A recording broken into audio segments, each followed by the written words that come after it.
กินสารเซซามินเนาะกินง่ายๆกินสบายๆเนาะกินได้ทั้งเล็กน้อยผู้ใหญ่หรือผู้เฒ่าเนาะคนใดที่มีปัญหาสุขภาพ1กรดไหลย้อนกระเพาะอาหารหรือว่าเป็นระบบขับถ่ายยากถ่ายอืดถ่ายแข็งเป็นดินสะดวงเนาะ2 มื้อ 3 มื้อบ่ทานหรือว่าตับอ่อนเพลีย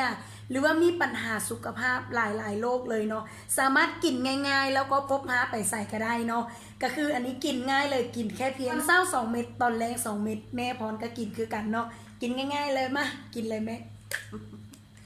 นี่เนาะมันจะเป็นเม็ดแบบนี้เลยเนาะเม็ดน้อยๆคือสามารถกินได้เนาะให้เล็กน้อยหรือว่าคนไหนที่มีลูกเนาะลูกกินนมอยู่ก็สามารถกินได้เนาะกิน2 เม็ดกิน2 เม็ดคือกันเลยเนาะนี่กินเลยไหม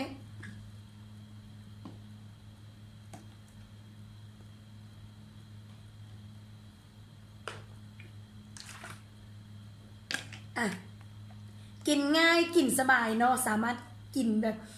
สามารถดูแลได้คนไหนที่มีปัญหาสุขภาพเนาะเหมาะสมอยู่ทุกหลังคาเรือนเนาะคือตัวนี้บอกไว้เลยว่าสามารถรักษาหลายๆโรคบอกว่าเป็นอัมพฤกษ์อัมพาตความดันไขมันเนาะเม็ดเลือดขาวหรือว่ามีไขมันอุดตันตามเส้นเลือดเนาะ